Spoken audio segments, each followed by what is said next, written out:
이 시간에는 빌립보서 4장 5절 말씀을 가지고 너희의 절제를 모든 사람이 알게 하라. 너희의 절제를 모든 사람이 알게 하라 하는 제목으로 말씀을 증거하도록 하겠습니다. 교회는 여러 종류의 사람들이 모입니다. 각자 살아온 생활 방식과 문화가 다르죠. 배우고 경험한 것도 다르고 개인적으로 하나님과 만난 과정도 다 다릅니다. 그래서 각양각색이라는 그런 말이 있어요. 교회 안에 있는 우리도 다 마찬가지입니다. 그렇지만 그리스도 예수님을 통해서 은혜로 믿음으로 구원받는 것은 다 똑같습니다. 그런 면에서 모든 그리스도인은 한 교회를 이루고 있고 이것을 보편적인 교회, 유니버셜 처치라고 부릅니다. 여기에는 종파나 교단을 따지지 않습니다. 예수님을 주로 고백하는 사람은 누구나 예수님의 몸된 지체가 되는 겁니다. 그렇다고 해서 교회 다니면 모든 사람들이 다 같은 생각, 같은 믿음을 갖고 있느냐? 그렇지는 않습니다. 왜 그럴까요? 우선 믿는 교리가 다릅니다. 우리는 개역 성경을 쓰지 않고 킹제임스 성경을 번역한 흠정역 성경을 사용합니다. 지금 여기에는 흠정역 성경만을 믿고 가르치고 배우고 그대로 순종하기로 결심한 그런 분들이 모였습니다. 이것을 지역교회, 로컬 처치라고 부릅니다. 우리는 이 지역교회에 있는 화평침례교회에서 모여서 예배를 드리고 공동체를 이루고 있는 거죠. 여러분 교회에 왜 오십니까? 말씀을 들으러 오십니까? 바른 교리는 중요한 겁니다. 하지만 설교는 예배의 일부에 불과합니다. 우리가 교회에 모이는 목적은 서로를 섬기기 위해서 오는 겁니다. 한 말씀을 찾아보겠습니다. 히브리서 6장 9절을 보시죠. 히브리서 6장 9절과 10절을 한번 같이 읽어보겠습니다. 그러나 사랑하는 자들아, 비록 우리가 이같이 말하지만 너희에 관하여는 더 좋은 것들과 또 구원에 동반되는 것들이 있음을 우리는 확신하노라. 하나님께서는 불의하지 아니하사 자신의 이름을 위해 너희가 보여준 너희의 행위와 사랑의 수고 곧 너희가 성도들을 섬겨온 것과 또 섬기고 있는 것을 잊지 아니하시느니라. 자, 이 말씀 보면은 9절에 너희에 관하여는 더 좋은 것들과 라고 되어 있죠. 좋은 것들은 구원을 말하는 것입니다. 또 구원에 동반되는 것들이 있다고 했어요. 이 동반되는 게 뭐냐? 바로 구원의 열매를 말하는 겁니다. 구원받은 것의 증거가 될 수 있는 그런 열매를 말하는 거예요. 그게 뭐냐? 10절에 나와 있습니다. 10절의 중간에 보면 너희의 행위와 사랑의 수고 곧 너희가 성도들을 섬겨온 것과 또 섬기고 있는 것, 이것이 바로 구원의 열매인 것입니다. 자신의 구원받은 증거가 무엇입니까? 성도들을 사랑하고 섬기는 것으로 드러나는 거란 얘기죠. 이러기 위해서 우리가 모인 거예요. 우리가 구원받은 목적은 단순히 천국 가기 위한 것이 아닙니다. 이 땅에서 주님 오실 때까지, 주님 부르실 때까지 우리가 주님을 닮아가면서 살아가는 것이죠. 그리고 서로 섬기는 것입니다. 이렇게 성도를 섬기는 게 구원의 증거이고 구원의 열매입니다. 물론 처음 온 초신자들은 당연히 섬김을 받고 사랑으로 보살핌을 받아야 합니다. 예배가 뭔지, 하나님이 어떤 분이신지, 구원이 뭔지 모르는 그런 분들이 당연히 올 수 있습니다. 그런 분이 오시면 얼마나 기쁜지 모릅니다. 하나님이 부르시지 않았으면 어떻게 올 수 있었겠습니까? 복음에 관해서 모르는 사람한테 가르치고 은혜를 나누는 것은 정말 좋은 것입니다. 그것은 사람을 살리고 세우는 거예요. 가능하면 말로만 섬기지 마시고 행동으로 섬겨주시면 정말 고맙겠습니다. 우리 교회에는 리더들이 있어요. 집사일을 하는 형제가 4분이 계시고 자매 중에는 3분이 계십니다. 이분들한테 내가 뭘 도와주면 되겠냐라고 물어보시면 좋아요. 우리 교회는 나이가 많다고 해서 윗사람이 되고 적다고 해서 아랫사람이 되는 그런 거 없습니다. 교회를 위해서 누가 더 헌신하고 누가 더 낮아져서 섬기느냐, 이런 사람이 더 큰 사람입니다. 지금 우리 교회에서 주일에 가장 먼저 왔다가 가장 늦게까지 섬기는 분이 계셔요. 누군지 다 아실 겁니다. 그 형제 자매가 가장 큰 분입니다. 교회를 오래 다녔다고 해서, 나이가 많다고 해서, 내가 성열 많이 안다고 해서 다른 사람보다 내가 위에 있으려고 하면 절대로 안 됩니다. 그래서 교회에는 질서라고 하는 것이 있어요. 새로 오신 분의 믿음이 우리와 같은지 다른지 알아야 할 시간이 필요합니다. 그래서 교제를 하면서 성품을 좀 파악하기도 하고 간증을 좀 부탁을 드려서 우리와 같은 믿음인지 알아보기도 하는 것입니다. 성경 말씀대로 교회에서 여자는 가르치거나 남자에게 권위를 행사를 하지 말고 조용히 배워야 됩니다. 우리 각자가 생각하는 이상적인 교회 모습이 있을 겁니다. 교회는 육신적인 사람과 영적인 사람이 있다고 성경은 말씀합니다. 그 중에서 육신적인 사람들은 어떤 사람들이냐? 나를 좀 알아봐 달라. 자신을 알아주고 자신을 높여주고 자신을 인정해주고 대접해주는 그런 교회를 찾아서 다니는 거죠. 그러나 영적으로 성숙한 성도는 내가 이 교회에 와서 어떻게 하면 섬길 수 있을지 그 교회의 공동체의 구성원이 되려고 노력을 합니다. 교회는 이렇게 영적인 사람과 육신적인 사람 두 부류가 있습니다. 그럼 과연 하나님께서 기뻐하시는 이 교회 공동체는 어떤 모습일까요? 오늘 본문도 지난 시간에 이어서 하나님께서 기뻐하시는 공동체의 모습을 살펴보고자 합니다. 빌립보 교회가 그리스도 안에서 하나님이 기뻐하시는 공동체가 되기 위해서는 계속 실천해야 될 세 가지가 있다고 말씀을 드렸습니다. 그것이 빌립보서 4장 4절부터 6절까지 나와 있어요. 항상 주를 기뻐하고 모든 사람에게 절제를 알게 하고 감사함으로 기도하는 것이 그것입니다. 이 세 가지를 실천하다 보면 세상은 도저히 이해할 수 없는, 알 수 없는 하나님의 화평이 우리 화평침례교회 공동체를 둘러싸게 될 것입니다. 지난 시간에는 그 중에서 항상 주를 기뻐하는 것에 대해서 말씀을 드렸어요. 주를 기뻐하는 것은 하나님의 명령이자 구원받은 사람의 당연한 결과다라고 말씀을 드렸습니다. 성경에서 말하는 기쁨이란 무엇이냐? 왜 우리가 항상 기뻐해야 되는가? 언제 그런 기쁨이 오는지, 어떻게 하면 주를 항상 기뻐할 수 있는가? 이런 것에 대해서 말씀을 나누었습니다. 오늘은 절제에 대해서 말씀을 드리려고 합니다. 이 바울이 항상 기뻐하라 이렇게 말을 한 다음에 갑자기 왜 절제에 대한 이야기를 할까요? 절제, 그럼 무엇이 또 무엇입니까? 자기를 억누르는 것인가요? 성령의 열매가 가지고 있는 9가지 특성이 있습니다. 그 중에서 맨 마지막은 절제입니다. 그런데 바울은 기쁨에 대해서 말한 다음에 오늘 절제를 말하고 있어요. 오늘 본문에서 너희의 절제를 모든 사람이 알게 하라. 주께서 가까이 계시느니라 라고 말씀을 합니다.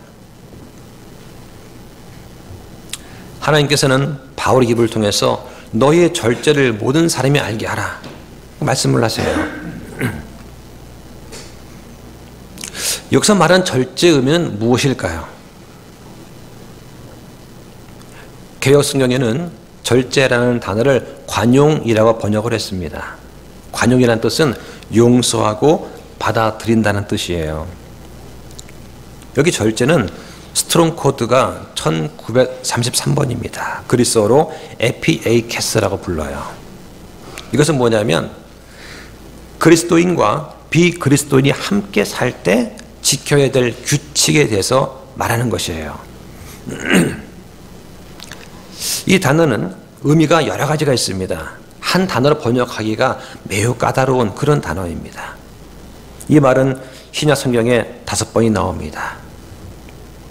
그 온의 뜻으로 번역한 것을 보면 온화하다, 부드러운, 절제하는, 인내하는 이런 뜻으로 번역이 되었습니다. 그래서 너희의 절제를 알게 하라 이렇게 할 때 이 말씀을 너희의 온화함을 알게 하라, 너희의 부드러움을 알게 하라, 너희의 절제를, 너희의 인내를 모든 사람이 알게 하라. 이렇게 볼 수도 있습니다. 이 빌립보에서 말씀하시는 절제와 성령의 열매에서 말하는 절제는 우리 말은 같지만 원어는 다른 단어가 사용이 되었습니다. 이 절제란 말의 뜻이 무엇인지를 알기 위해서 먼저 절제가 아닌 것은 무엇인가, 그 반대되는 개념을 한번 이해하면 더 좋을 것 같습니다. 이 절제의 뜻에 반대되는 말은 말다툼하고 탐욕을 부리고 비방하고 차별하고 까다롭게 구는 것입니다. 다시 말씀드리면 이 절제에 반대되는 말은 말다툼하고 탐욕을 부리고 비방하고 차별하고 까다롭게 구는 것입니다. 그럼 이것이 성경에 어떻게 사용되었는가 하나 찾아가면서 말씀드리겠습니다. 먼저 오늘 본문 빌립보서 4장 5절에는 너희의 절제를 할 때 이 절제는 영어로 moderation 이렇게 되어 있어요. 이 단어는 성경을 통틀어서 빌립보서에만 한 번 나옵니다. 그럼 이 똑같은 원어가 다른 데는 어떻게 번역되었느냐 한번 보겠습니다. 자, 먼저 디모데전서 3장 3절입니다. 한번 보실까요? 자기를 술에 내주지 아니하며 구타하지 아니하고 더러운 이익을 탐내지 아니하며 인내하고 말다툼하지 아니하며 탐욕을 부리지 아니하고, 여기 보면 인내하고란 단어가 있어요. 이거를 영어 성경에 보면 patient라고 되어 있습니다. 여기서 인내하는 것이 무엇입니까? 그 뒤에 보면 말다툼하지 아니하고 탐욕을 부리지 않는 게 인내하는 것입니다. 이렇게 이해하시면 되겠죠. 자, 하나 더 보겠습니다. 디도서 3장 2절입니다. 아무도 비방하지 말며 말다툼하는 자가 되지 말고 부드러우며 모든 사람에게 온전히 온유함을 보이게 하라. 여기 보면 부드러우며 라고 되어 있습니다. 영어 성경에 gentle이라고 되어 있어요. 역시 이것도 원어는 절제와 똑같은 단어입니다. 여기 부드럽다는 말이 무엇이죠? 그 앞에 보니까 비방하지 않고 말다툼하는 자가 되지 않는 것이 부드러운 것입니다. 이렇게 볼 수 있죠. 자, 좀 더 들어가서 야고보서 3장 17절 보겠습니다. 그러나 위로부터 난 지혜는 첫째 순수하고 다음으로 화평하며 부드럽고 간청을 잘 들어주고 긍휼과 선한 열매로 가득하고 차별이 없고 위선이 없나니, 여기도 보면은 부드럽고라고 되어 있죠. 영어 성경에 gentle이라고 되어 있어요. 그럼 부드러운 게 무엇입니까? 차별하지 않고 위선이 없는 거예요. 그죠? 자, 하나 더 보겠습니다. 좀 더 들어가서요. 자, 베드로전서 2장 18절입니다. 종들아 모든 두려움을 가지고 너희 주인들에게 복종하되 선하고 부드러운 자들에게 뿐만 아니라 까다로운 자들에게도 그리하라 고 되어 있죠. 여기도 부드러운이라고 되어 있습니다. 영어로는 gentle이라고 되어 있습니다. 이 뜻이 무엇입니까? 뒤에 나오죠. 까다롭다는 것의 반대가 되는 것이죠. 그러니까 정리하면 절제하라는 그 말씀은 말다툼하거나 탐욕을 부리거나 비방이나 차별하거나 까다롭게 굴지 말고 인내하고 부드럽게 대하라는 것입니다. 이게 절제라는 말의 뜻입니다. 이 단어와 관련해서 성령의 열매인 절제를 한번 설명해 드리겠습니다. 성령의 열매인 갈라디아서 5장 23절에 나온 절제는 그리스어가 좀 다르죠. 이건 엔크라테이아라는 단어인데요. 영어는 템퍼런스라고 그래요. 자, 성경에 4번 나옵니다. 한번 찾아보겠습니다. 갈라디아서 5장 22절입니다. 그러나 성령의 열매는 사랑과 기쁨과 화평과 오래 참음과 부드러움과 선함과 믿음과 온유와 절제니 이 같은 것들을 대적할 법이 없느니라. 자, 그 다음 조금 이제 앞으로 가서 사도행전 보겠습니다. 사도행전 24장 25절입니다. 바울이 의와 절제와 다가올 심판에 대하여 강론하니 벨릭스가 떨며 응답하되 이번에는 내 길로 가라. 내게 적당한 때가 생기면 내가 너를 부르리라 했습니다. 여기도 보면 절제가 나오죠. 이 절제가 영어로 템프로스라고 해요. 그러면 성령의 열매에서 말하는 절제가 뭐냐? 이 뜻은요, 내 뜻을 내려놓고 하나님의 뜻을 따르는 것입니다. 내 뜻을 내려놓고 하나님의 은혜를 따르고 성령님의 소욕을 받아들이는 것, 이걸 절제라고 하는 거예요. 자, 또 하나 어디 있냐면 베드로후서 1장 6절에 있습니다. 제가 읽겠습니다. 지식의 절제를, 절제 인내를, 인내에 하나님의 성품을이라고 되어 있어요. 이렇게 4번 나오는데 영어는 다 템퍼런스라고 되어 있어요. 자, 이걸 제가 왜 말씀을 드렸느냐, 킹 제임스 성경에는 절제라는 단어를 템퍼런스라고 되어 있고, 다른 성경, 즉 NASB나 NIV 같은 현대 번역본에 뭐라고 되어 있냐면 이것을 자기 통제, 셀프 컨트롤로 바꿔놨어요. 그럼 이게 무슨 의미가 있습니까? 성경에서 말하는 절제라고 하는 것은요, 내가 나를 통제하는 게 아니에요. 셀프 컨트롤이 아닙니다. 성경에서 말하는 절제라고 하는 것은 성령이 통제하시는 거예요. 스피릿 컨트롤이에요. 이게 템퍼런스의 뜻입니다. 성령님께서는 여러분과 제가 우리 스스로 내가 나를 통제하는 것, 셀프 컨트롤 하기를 원치 않으세요. 대신에 하나님께 우리 자신을 온전히 내어 맡겨 드렸을 때 하나님께서, 성령님께서 우리를 다스리기를 원하십니다. 이렇게 하나님이 다스리는 것을 절제라고 하는 거예요. 그러니까 절제라고 하는 단어를 우리가 생각할 때 흔히 화를 내는 것하고 관련을 지어서 생각할 때가 많습니다. 화를 낼 때 그걸 참는 것을 절제라고 생각을 하는 거죠. 그게 아닙니다. 내가 나를 통제해서 화를 참는 것이 아니라 성령 하나님께서 나를 통제하시고 나를 온전히 다스리도록 내어 맡길 때 그때 비로소 절제가 가능한 거예요. 그러다 보니까 오늘 본문의 절제라고 하는 것은 의미상 성령의 열매 특성 중에서 절제보다는 오히려 부드러움에 더 가깝다고 볼 수가 있어요. 그러면 성령 열매 중에서 이 부드러움이 뭐냐? 좀 설명을 드리겠습니다. 부드럽다고 하는 것은 젠틀이라고 해요. 이것은 온유하고 온화하고 엄하지 않고 과격하지 않고 오히려 예의 바르다는 뜻입니다. 여러분도 어떤 사람이 부드러운 사람인지 잘 아실 겁니다. 부드러운 사람, 영어로 젠틀맨이에요. 젠틀맨을 사전에 찾아보니까 이렇게 되어 있습니다. 집안이 좋은 사람, 지위가 높은 사람, 교양과 기품이 있는 사람을 젠틀맨이라고 합니다. 훌륭하게 태어나서 훌륭한 가문에 속한 사람이 젠틀맨이에요. 여러분은 젠틀맨이십니까? 젠틀맨입니다. 왜요? 여러분은 지금 모두가 다시 태어났습니다. 어디서요?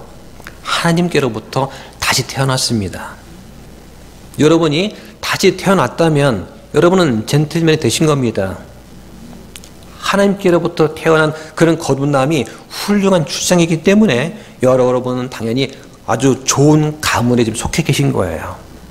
훌륭한 출생과 훌륭한 가문을 갖춘 사람을 젠틀맨이라고 하는 겁니다. 우리 모두 그리스도와의 연합을 통해서 새롭게 태어난 선정된 세대이고 왕가의 제사장 아닙니까? 우리가 거듭나기 전에 어떤 성품이 있었는지 어떤 기질을 갖고 있었는지는 중요치 않습니다. 일단 그리스도의 몸 안에 들어오게 되면 하나님의 가족이 돼요. 그럼 우리는 전부 다 젠틀맨이 되는 겁니다. 성령님께서는 여러분과 저를 다정한 사람으로 만드시려고 하십니다. 우리가 다시 태어나기 전에는 거칠고 무뚝뚝한 그런 사람이었을지라도 일단 다시 태어나게 되면 우리는 온화한 부드러운 성품을 가져야 됩니다. 또 예의 바른 성품을 가져야 됩니다. 그것이 바로 말과 행동에서 드러나야 되는 것이죠. 육신과 육신이 서로 마주하게 되고 육신적인 성품과 육신적 성품이 서로 부딪히게 되면 때로는 친절하지 못할 수가 있어요. 거치게 대할 수 있습니다. 서로 반목이 생기기도 합니다. 교제하면서 서로의 감정을 자극하는 그런 행동이나 말이 튀어나올 수가 있어요. 그게 바로 변명할 수 없는 우리의 옛 성품입니다. 저는 우리가 여기서 자유롭게 되기를 소망합니다. 이런 상황이 벌어지면 우리 어떻게 해야 될까요? 마치 고삐가 풀린 망아지처럼 흥분에 날뛸 때 어떻게 해야 됩니까? 성령님께 우리를 내어 맡겨야 됩니다. 성령께서 우리를 붙잡지 않으시면 그 교제는 결코 지속될 수가 없습니다. 그래서 고린도후서 10장 1절에 보면 이런 말씀이 있습니다. 이제 나 바울은 그리스도의 온유함과 부드러움에 힘입어 직접 너에게 간청하노라. 이렇게 말을 합니다. 여기 보면 예수 그리스도의 온유하심과 부드러움이 나옵니다. 이것을 갈라디아서 5장에서는 성령의 열매가 바로 온유함과 부드러움이라고 말씀했습니다. 바울은 고린도에 있던 육신적인 그리스도인, 즉 영적 아기들한테 편지를 썼어요. 그때 바로 이 두 가지 성품을 가지고서 대했습니다. 고린도에 있는 영적으로 어린 아이들, 육신적인 그런 그리스도인들한테 바울은 그런 어린 아이들이 하는 어떤 유치한 그런 행동도 바울로 하여금 그들한테 온유하고 부드럽게 대하는 것을 막지는 못했던 것이죠. 바울은 육신적인 고린도 교인들한테 직선적으로 할 말은 했고 틀린 것은 틀렸다고 정확하게 지적을 했습니다. 하지만 그것을 대할 때마다 악한 감정을 품고 대하지는 않았습니다. 성령님께서 바울을 그리스도처럼 되도록 도우셨기 때문입니다. 이런 부드러움과 온유함이 동시에 언급되고 있다는 것을 한번 기억하면 좋겠습니다. 디도서의 말씀을 한번 보겠습니다. 디도서 3장 1절 보시죠. 디도서 3장 1절. 그들이 명심하여 권력들과 권능들에게 복종하고 행정관들에게 순종하며 모든 선한 일을 하도록 준비하게 하고 아무도 비방하지 말며 말다툼하는 자가 되지 말고 부드러우며 모든 사람에게 온전히 온유함을 보이게 하라. 여기도 두 성품이 나옵니다. 얼마나 많은 사람들한테 온유를 보이고 부드럽게 하라고 했습니까? 모든 사람에게 하라고 되어 있습니다. 우리는 모든 사람한테 온유하고 부드럽게 대해야 한다는 것입니다. 부드럽다는 이 젠틀이라는 단어는 친절하고 예의 바르고 친구처럼 대하고 항상 받아주는 그런 자세를 갖는다는 뜻입니다. 그래야만 죄인들을 주님께로 인도할 수가 있고 형제들을 올바른 길로 인도해 줄 수 있기 때문입니다. 내가 거칠고 공격적인 말과 행동을 보이면 어떻게 사람들한테 주님을 전할 수 있겠습니까? 사람들이 아무리 우리한테 무관심하고 거칠게 대하더라도 우리는 여전히 잘 대해주어야 됩니다. 왜냐하면 그것이 하나님께서 우리 안에서 하시고자 하는 그 일이기 때문입니다. 우리의 모든 관심은 하나님께서 내 안에서 무엇을 하기를 원하시는가 하는 그것에 있어야 됩니다. 저도 직장 생활을 오래 했습니다. 제가 그리스도인인 것을 처음부터 밝히고 믿음으로 생활한 적도 있지만 그걸 말하지 않고 생활한 때도 있었어요. 제가 잘 행동하면 다행이지만 잘못하거나 실수해서 그리스도인의 이름답게 살지 못한다는 그런 비난을 받은 적도 있었기 때문입니다. 직장에서 복음을 전하면 항상 그러하듯이 믿지 않는 자들의 공격을 받기도 했습니다. 그러면 믿지 않는 자만 공격하냐? 아닙니다. 믿는 자들 가운데서도 육신적인 그리스도인이 있는데 그들도 공격을 합니다. 그러면 제가 믿지 않는 사람으로부터 그런 상처를 받고도 나의 부드러움을 유지할 수 있는 방법이 있을까요? 하나님 아니면 불가능합니다. 제가 형제들로부터 상처를 입고 나의 부드러움을 유지할 수가 있을까요? 역시 하나님 아니면 불가능하죠. 제가 집에서 컴퓨터를 켜면 이메일이나 쪽지가 왔다는 표시가 뜰 때가 있어요. 이메일을 열어볼 때마다 좀 긴장을 합니다. 거기에는 광고성 메일도 많지만은 저희 목회에 관련해서 메일이 오는 경우도 있기 때문입니다. 어떤 분이 성경 관련의 질문을 하면은 감사한 마음으로 정성껏 저는 답장을 보냅니다. 어떤 이메일은 저를 좀 축켜 세우고 마치 제가 뭐라도 된 것처럼 우쭐하게 만드는 그러한 메일도 있어요. 근데 또 어떤 것은 저를 비난하고 정죄하는 그런 종류의 메일도 받아보게 됩니다. 이게 더 많은 것 같아요. 아마 대부분의 목회자들이 그런 메일을 받아볼 것입니다. 제가 존경하는 어떤 목사님은 설교하는 댓글에도 그런 비난의 글이 올라옵니다. 읽어보면 참 입에 담지 못할 그런 욕도 있어요. 그래서 이제 그 교회에서 그 댓글을 지웁니다. 그럼 또 올라와요. 이건 피할 수가 없는 것 같아요. 누군가가 육신 가운데서 저를 육신적으로 만들려고 할 때 제가 기도하지 않으면 저는 곧바로 거기에 빨려들고 맙니다. 어떤 사람들은 자기의 이름과 신분도 밝히지 않은 채 그런 메일을 보낼 때가 있어요. 도대체 누군지 알고 싶을 때가 있습니다. 그러나 우리 아버지 하나님께서는 그 사람이 누군지 다 알고 계십니다. 그 사람이 갖고 있는 문제가 뭔지 다 알고 계셔요. 그런데 구태여 제가 그 사람을 알려고 할 필요는 없을 것 같습니다. 그냥 기도하고 맡길 따름입니다. 그러지 않으면 제 안에 있는 이 아담의 성품이 불쑥불쑥 드러날 때가 있어요. 아버지께서 원하시는 것은 성령 안에서 온유함과 부드러움을 유지하는 것입니다. 그게 하나님의 뜻이죠.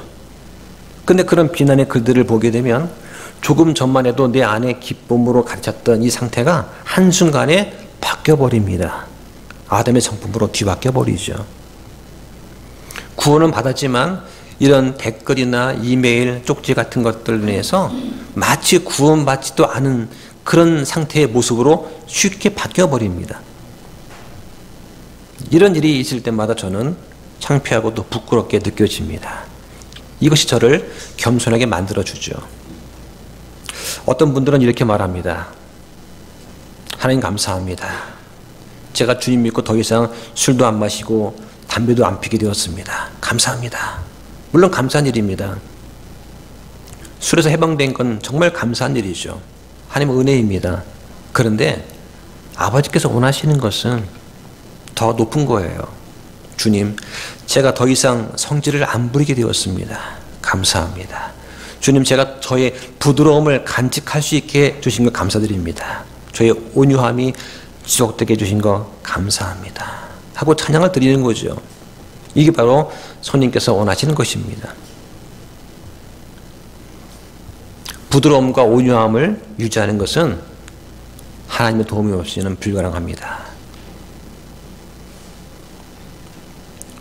성경에 보면은 하나님의 마음에 맞는 사람으로 성경에 나오는 인물이 있어요. 누구입니까? 바로 다윗입니다.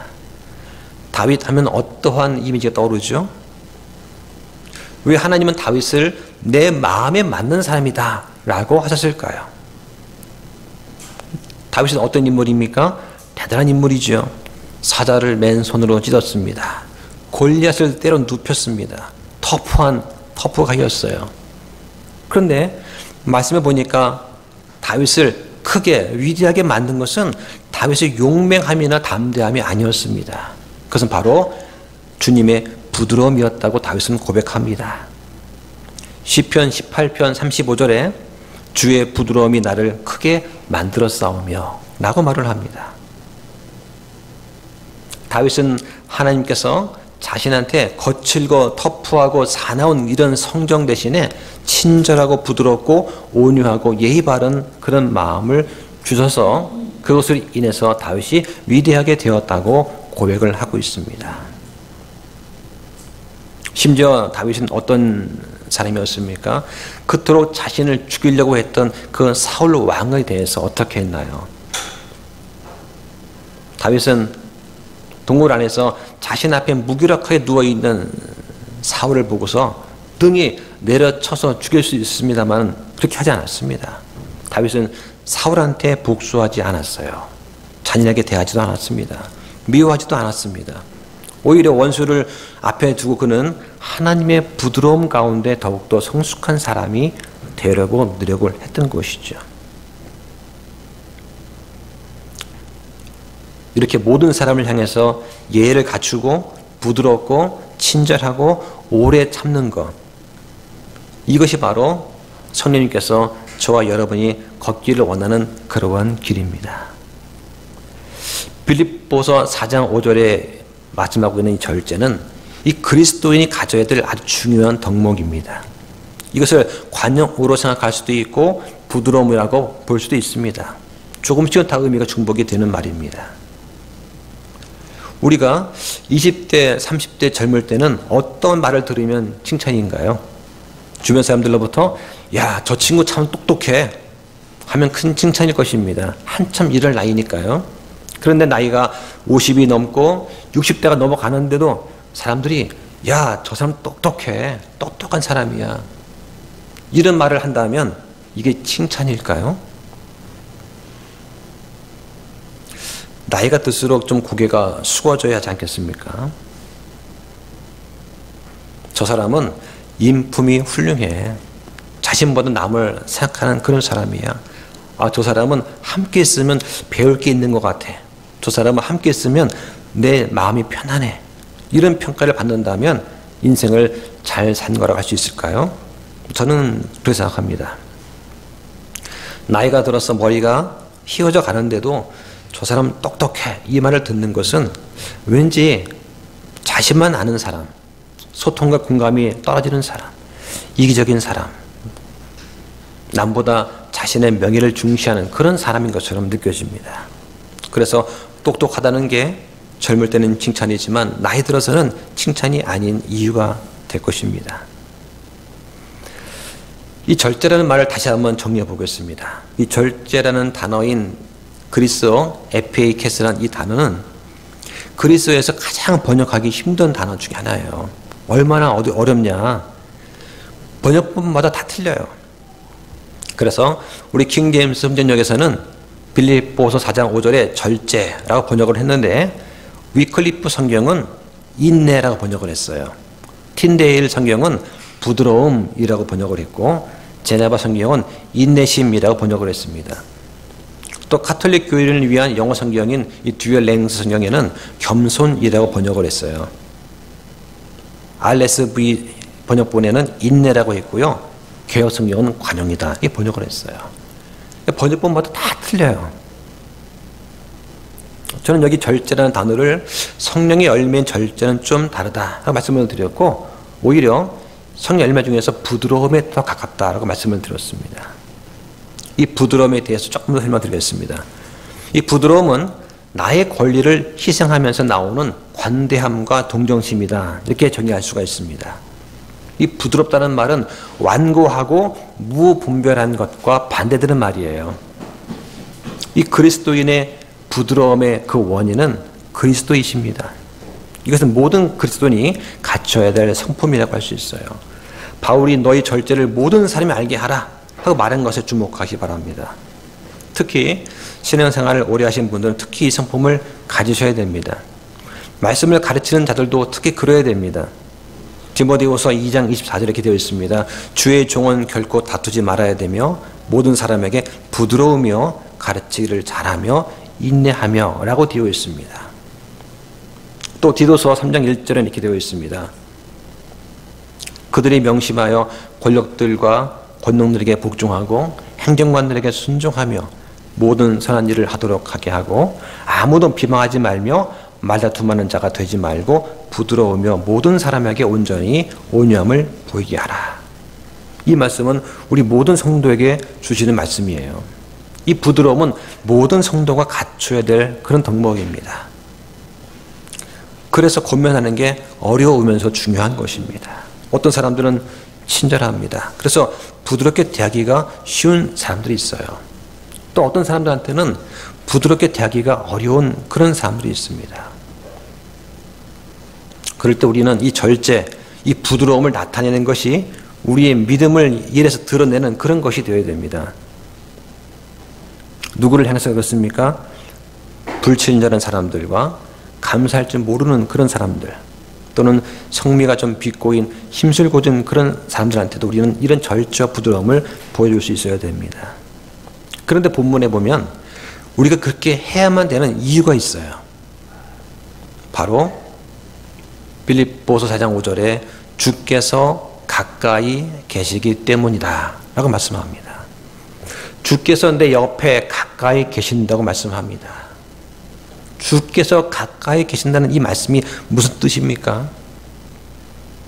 죽음을 맞이해서 내가 주님 만나거나 또는 주님의 마지막 재림을 가리키는 말일 수도 있어요. 오늘 밤에 주님이 우리를 부르실지 모릅니다. 중요한 것은 우리의 재판장 되시는 주님께서 우리를 항상 지켜보고 계신다는 겁니다. 우리가 한 말과 행동을 보고 계십니다. 듣고 계셔요. 다른 사람들을 내가 어떻게 대했는지 항상 알고 계십니다. 언젠가 우리는 이 심판하시는 분께 대답을 해야 할 것입니다. 여기는 예외가 없습니다. 그러면 내가 절제를 드러내지 않을 때 어떠한 위험이 있을까요? 우리가 다른 사람을 대할 때 절제하고 부드럽고 온유하지 않다면 주께서 우리를 대하실 때 온유하기를 기대할 수 있겠습니까? 마태복음 18장에 보면 용서하지 않는 종의 비유가 나옵니다. 자신은 큰 빚을 탕감받았어요. 그런데 자신한테 적은 빚을 진 사람을 핍박을 했던 악한 종의 이야기가 나옵니다. 우리가 주님으로부터 받은 큰 은혜를 생각하면 우리가 용서하지 못할 이유가 어디 있겠습니까? 하나님께서는 야고보서 2장 13절에 이렇게 말씀하십니다. 이는 긍휼을 베풀지 않은 자가 긍휼 없는 심판을 받을 것이기 때문이라. 긍휼은 심판을 이기고 기뻐하느니라. 말씀을 정리하겠습니다. 오늘 우리가 다룬 단어, 이 절제라는 단어는 뜻이 여러 가지가 있다고 말씀을 드렸어요. 절제라는 뜻도 있고 부드러움, 너그러움, 관용 이런 뜻이 있습니다.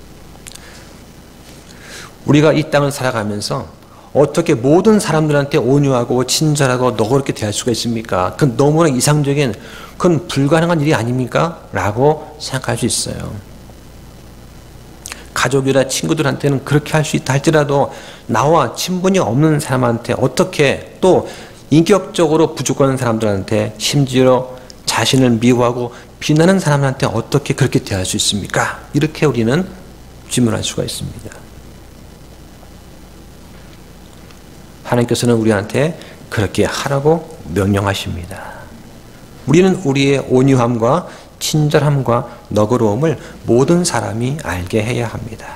그렇게 우리 믿음을 일에서 드러내야 합니다. 그 명령에 순종해야 됩니다.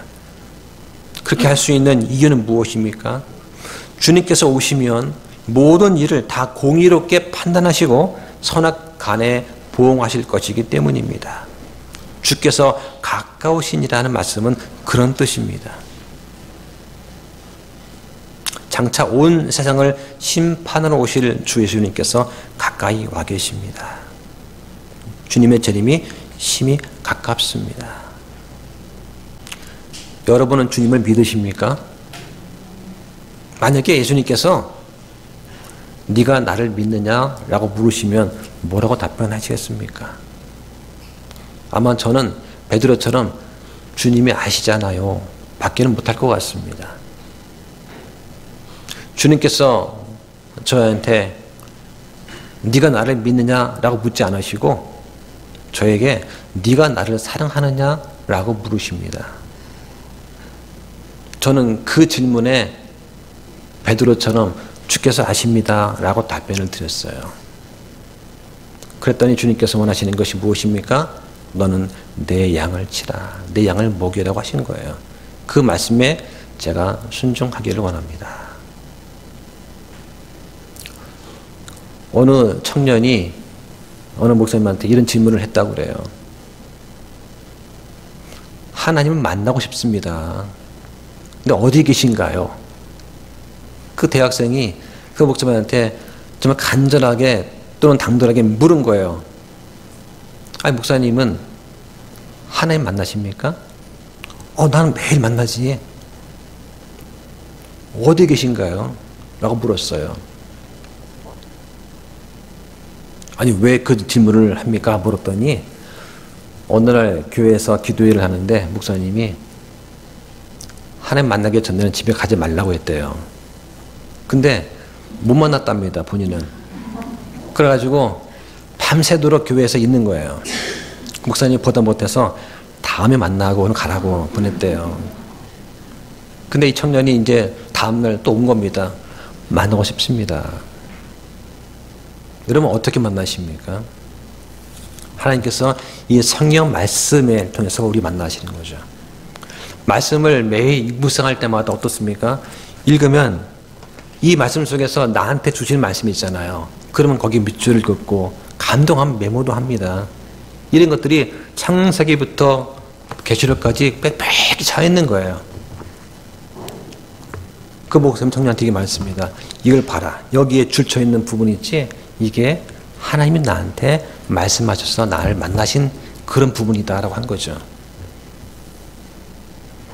여러분이 매일 말씀을 읽고 묵상하는 그것이 하나님 만나는 그 순간들입니다. 그리고는 우리는 말씀을 듣고서 순종해야 되지 않습니까? 들었으면 따라야죠. 근데 듣고는 어떻게 해요? 닫아버립니다. 다시 펼치시기 바랍니다. 우리가 장차 오게 되는 그런 하나님의 왕국, 그 천국을 알고 그 천국을 존귀하고 영광스러운 것을 구하는 참 성도라면 우리는 그렇게 할 수 있어야 됩니다. 하나님께서 우리 같은 죄인들을 용납하시고 오래 참으시고 구원의 은혜를 베푸신 걸 생각하면 우리는 누구한테도 그렇게 부드럽고 온유하게 할 수 있습니다. 하나님께서 저 같은 죄인도 용서하셨습니다. 하나님께 그런 받은 큰 은혜를 우리가 잊지 않고 다른 사람한테도 온유하고 친절하고 너그럽게 대하는 것, 이것이 바로 주님을 기쁘시게 하는 삶이 될 것입니다. 아버지께서 지금 지켜보고 계시는데 자녀인 우리가 자녀다운 모습을 보여드려야 하지 않겠습니까? 이 말씀을 기억하시면서 어떻게 하면 우리가 절제하는 모습, 서로에게 부드러운 모습, 온유한 모습을 보일 수 있는지 한번 깊이 생각해 보시고 또 나눠 보시기 바랍니다. 제가 기도 마치겠습니다.